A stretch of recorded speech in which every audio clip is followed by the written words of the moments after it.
They're the faces of the Muslim community. Young, old, families, and friends.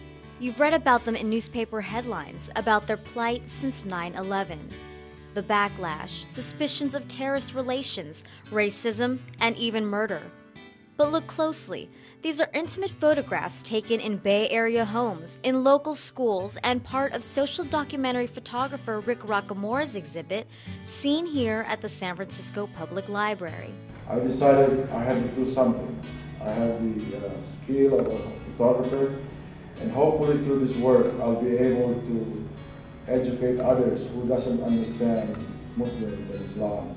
Entitled Freedom of Fear, Bay Area Muslims After September 11th, Rocamora hopes these photos describe the diversity of the 1.7 billion Muslims all over the world, like Rima Chaudhry. It's really important that we have his pictures out there to show people that the more human side of Islam, things that you haven't been seeing through the media and through the portrayals that are most popular these days.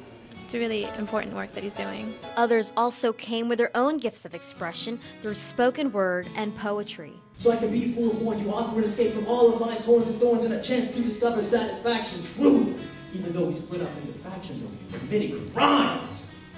And see, freedom in that day, freedom is born. So we are sons of rebellion, sons of rebellion, sons of rebellion. But his inspiration for these photos aren't framed here at the exhibit displayed at San Francisco City Hall. The project began from a grim incident on September 15th, when a Sikh shot in front of a gas station became a victim of what Rocamora calls violent acts of revenge. When I learned about the guy in Arizona was killed, and he's not even a Muslim, he's from Punjabi, he's a Sikh. And I think a lot of people in this country cannot recognize who is a Muslim. And the reason for that is because you cannot. That's because the Muslim community is everywhere. And everywhere is where he shot over 50 rolls of film capturing the personal to the patriotic. But at first, taking these pictures in mosques and homes weren't always so easy. Initially, there was some reluctance, and that's expected. They've been targeted left and right.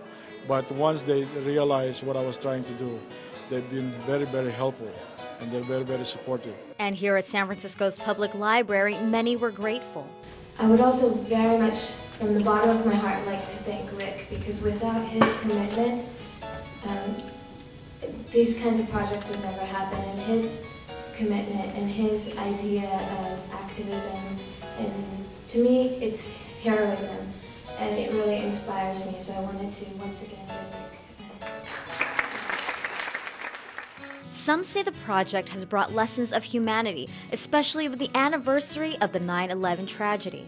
And it's really gratifying to see all this because for me, I'm a very ignorant person and I'm always open to learning, much more so after September 11th last year. And I can just see that he's gone very far in really capturing the sort of the hearts and the minds and the faces of the people, the children and the women and the men. And by depicting Muslims through their celebrations, customs, and practices, de Guzman says Rocamora is not just a photographer, but an example. I think of him as an outstanding artist, but more so an activist, someone who takes action, who fights with the people who are fighting for themselves. But Rocamora says his exhibit's goal is simpler than that. To share this body of work to a lot of people. So hopefully one or two of those persons that I meet or see this work will be able to change their attitude.